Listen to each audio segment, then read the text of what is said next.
Bonsoir. Ce soir, c'est Mamie qui raconte l'histoire de Petit Oursin. Justine aimerait bien que sa grand-mère, Mamie Fifine, vienne la voir plus souvent. Mais Mamie Fifine vit très loin, sur une île au milieu de l'océan. Alors, pour lui montrer combien elle l'aime, Justine lui écrit de longues lettres. Chère Mamie Fifine, depuis ma dernière lettre, il s'est passé beaucoup de choses. D'abord, je suis allée au bord de la mer. L'eau était très froide et beaucoup moins bleue que l'océan qui entoure ton île.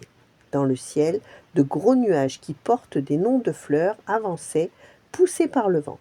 Papa et maman disent que ce sont des cumulus et des nimbus. Ils étaient larges et légers comme des jupons brodés. Ensuite, j'ai été invitée à l'anniversaire de mon copain Victor.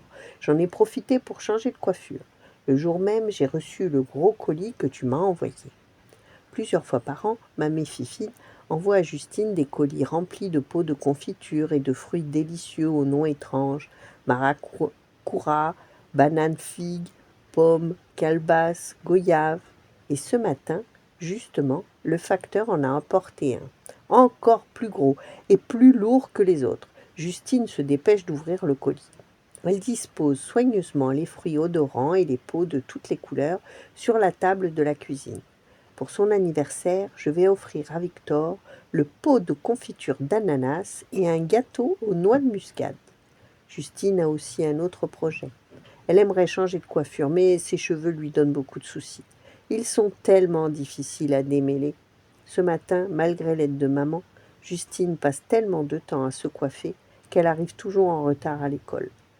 Au moindre coup de peigne, ses cheveux gonflent.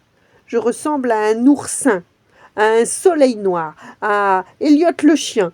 Ses cheveux résistent à toutes les brosses et à tous les peignes. Impossible de les attacher. Et si après avoir cassé beaucoup de barrettes et d'élastiques, Justine y parvient enfin, le résultat est catastrophique. J'ai l'air d'un radis ou alors d'un chou-fleur ou même d'un plumeau. Quand sa maman essaie de lui faire détresse, c'est pire encore.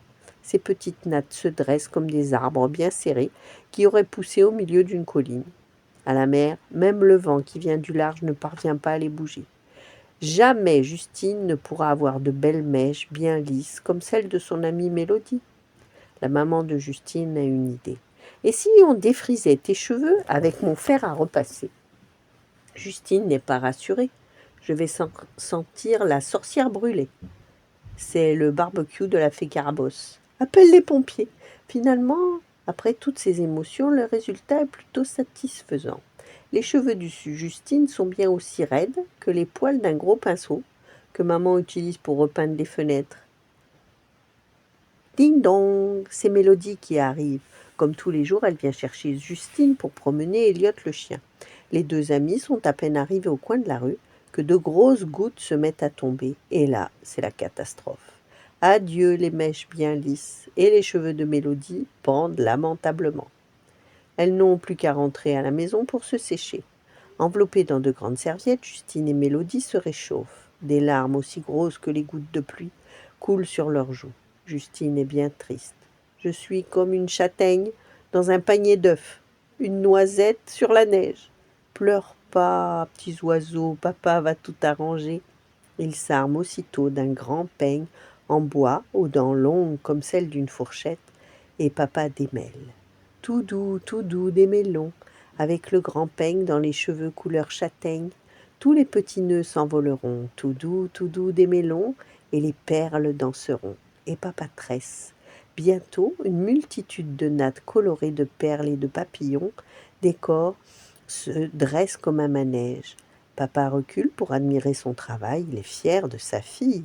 Tout le portrait de sa grand-mère. Ding dong! Cette fois, ce sont Kim, Grégoire et Félix qui viennent chercher Justine et Mélodie pour aller chez Victor. En découvrant Justine, ses tresses, ses papillons et ses perles, ils n'en croient pas leurs yeux. Jamais ils n'avaient vu une telle coiffure. On peut toucher tes cheveux? Ça chatouille, c'est doux comme du duvet. Qu'elles sont jolies tes tresses! Tu nous en donnes une? Justine est tellement heureuse qu'elle demande à son père de couper ses 4 plus belles nattes pour les offrir à ses amis. Kim et Mélodie réclament elles aussi de belles coiffures multicolores. Elles choisissent des nœuds en satin de couleurs vives, des perles et des barrettes, et Elliot le chien Lui aussi, il doit être élégant pour aller à la fête. Tous sont enfin prêts. Justine, n'oublie pas le pot de confiture, rappelle papa. Prends aussi les fruits de la passion. Et emporte le sucre de coco, la confiture d'ananas et le gâteau de mamie Fifine. Celui qui est parfumé aux noix de muscade, ajoute maman. En les voyant arriver, Victor croit rêver. En tête de cortège, Elliot le chien est suivi par Justine et Mélodie, toutes nattes dressées. Derrière, Grégoire s'étouffe de rire en essayant d'attraper les papillons dans la chevelure de Justine. Félix joue de la trompette de tout son souffle et Kim bat la mesure sur son tambour. Quel anniversaire! Nous nous sommes vraiment amusés. Victor était content de ses cadeaux, mais le soir, il a eu un peu mal au cœur. Il avait trop mangé de confiture d'ananas et de gâteaux. Elliot le chien aussi. Je voudrais bien que tu viennes chez nous pour les vacances. Signé Justine. Regarde au fond de l'enveloppe, j'ai mis 1 million de bisous pour toi. Voilà. Bonne nuit, faites de beaux rêves et à demain.